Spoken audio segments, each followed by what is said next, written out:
কবিতার নাম অল টাইমের বন্ধুত্ব। এসআরডিএস আজিজুল হক। বন্ধুত্ব হয় একবারই, লেখা থাকে ভাগ্যের খাতায়, কিন্তু সত্যিকারের বন্ধুত্ব আল্লাহর রহমতে টিকে থাকে সব সময়, সব ব্যথায়।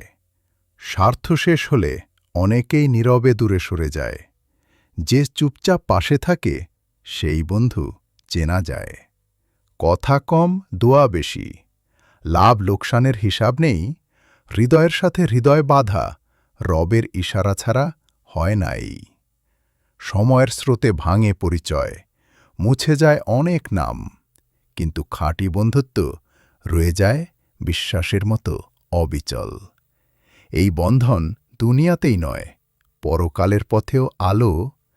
একসাথে সিজদায় মাথা রাখা বন্ধুত্বের সবচেয়ে বড় অর্জন। কবিতার ব্যাখ্যা। এই কবিতায় আধ্যাত্মিক দৃষ্টিতে সত্যিকারের বন্ধুত্বের গভীর অর্থ তুলে ধরা হয়েছে।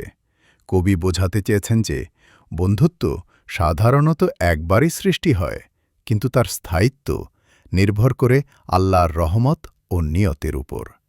যে বন্ধুত্ব আল্লাহর সন্তুষ্টির জন্য গড়ে ওঠে তা সময়ের পরীক্ষায় টিকে থাকে, সুখে যেমন তেমনি দুঃখ ও কষ্টের সময়ও। কবিতায় বলা হয়েছে, স্বার্থ শেষ হলে অনেক মানুষ সরে যায়, তখনই প্রকৃত বন্ধুকে চেনা যায়, যে নীরবে পাশে থাকে, বড় বড় কথা নয়, বরং আন্তরিক উপস্থিতি ও দোয়ার মাধ্যমে সঙ্গ দেয়।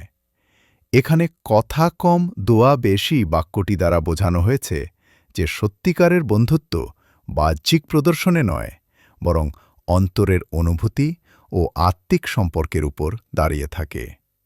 সময়ের পরিবর্তনে পরিচয়, নাম ও সম্পর্ক ভেঙে যেতে পারে, কিন্তু খাঁটি বন্ধুত্ব বিশ্বাসের মতো অটুট থাকে। কবি দেখিয়েছেন এই বন্ধন কেবল দুনিয়ার সীমায় আবদ্ধ নয়, বরং পরকালের পথেও এটি আলো হয়ে পথ দেখায়।